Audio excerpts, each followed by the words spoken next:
চট্টগ্রামের বাজারের খবরাখবর জানতে সরাসরি যুক্ত হচ্ছি রাজীব বড়ুয়ার সাথে। রাজীব, বাজারের সরবরাহ ও দাম কেমন দেখছেন? ডিম, আলু, পেঁয়াজের দাম কতটা কমেছে?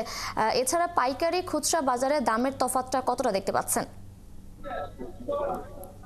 চট্টগ্রামের যে সবজি বাজার, সেখানে মূলত সবজি আসে চট্টগ্রামের যে আশেপাশে যে উপজেলাগুলো রয়েছে, দোহাজারী, সাতকানিয়া, শিবকানন্দ, এই জায়গা থেকে মূলত এখানে সবজিগুলো আসে। আর এর বাইরে আসে কুমিল্লা এবং যশোর থেকে সবজি। ফলে চট্টগ্রামের আশেপাশে উপজেলা থেকে যে সবজিগুলো আসে সেগুলোর দাম কিছুটা বেশি, এবং এর বাইরে যেগুলো কুমিল্লা বা অন্যান্য জায়গা থেকে যেগুলো আসে সেগুলোর দাম কিছুটা কম থাকে। যদিও গত সপ্তাহের তুলনায় এই সপ্তাহের দাম একই আছে, তারপরেও আমরা দেখি সেটি আসলে যে জনসাধারণ তার আসলে নাগালের বাইরে। যেমন মিষ্টি কুমড়া বিক্রি হচ্ছে এই সপ্তাহে 60 থেকে 70 টাকা, লাউ 50 টাকা, পটল 80 টাকা, ঝিঙে 120 টাকা, বরবটি 80 টাকা, কাঁচামরিচ 100 টাকা।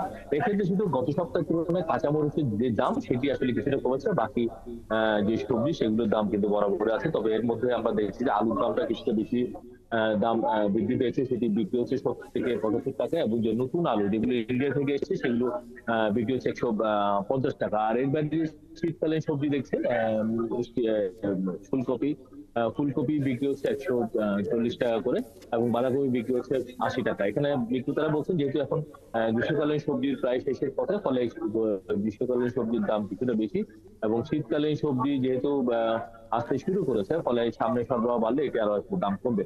তবে এর বাইরে আমরা দেখছি যে ডিম, সেই ডিমের দাম গত সপ্তাহের তুলনায় 5 টাকা বেড়েছে। গত সপ্তাহে যে ডিম প্রতি ডজন বিক্রি হয়েছিল 145 টাকায়, সেটি এই সপ্তাহে বিক্রি হচ্ছে 150 টাকা করে।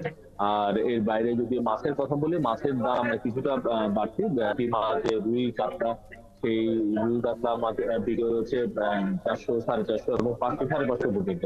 এখানে আকার ভেদে যেগুলো ছোট মাছ 1 কেজি ওজনে যেগুলো কাতলা মাছ, সেটি বিক্রি হচ্ছে 400 টাকা। 1 কেজি থেকে যেগুলো বেশি বড় সেগুলো হচ্ছে 150 টাকায় আসলে। এর বাইরে সামুদ্রিক মাছের কথা যদি বলি, সামুদ্রিক মাছের যে সরবরাহ সেটি গত সপ্তাহের তুলনায় কিছুটা বেড়েছে, কিন্তু বাড়লেও আসলে কমেনি। এবং এখানে যারা বিক্রেতা তারা বলছেন যে সরবরাহ আসলে একটু বাড়লেও কিন্তু পাইকারি বাজারে দাম বাড়ার কারণে মূলত এখানে যে মাছ, সেই মাছের দাম কমছে না। আপনারা তো জানেন যে কিছুদিন আগেও সাগরে মাছ ধরা নিষেধ ছিল, প্রায় 65 দিন এবং তারপরে 22 দিন। আসলে দীর্ঘ সময় কিন্তু আমরা দেখেছি মাছের দর আসলে বাড়তির দিকে, সেই বাড়তি দামে কিন্তু আসলে লোকজনকে মাছ কিনতে হচ্ছে। এবং এখানে যারা ক্রেতা সাধারণ রয়েছেন তারা বলছেন যে আসলে এই যে বাজারে গুলোতে যে মনিটরিং ব্যবস্থা সেটি আসলে ঠিক মতো আসলে না হওয়ার কারণেই এই যে বিভিন্ন দাম, পণ্যের দাম, বিশেষ করে মাছ, সবজি, এগুলো আসলে নিয়ন্ত্রণ কিছুটা কষ্টকর হয়ে গেছে। এবং প্রতি সপ্তাহে দেখা যাচ্ছে কিছুটা কোনো অজুহাত আসলে দিচ্ছেই, সেইটা সরবরাহ কম বা পাইকারিতে দাম বেড়েছে।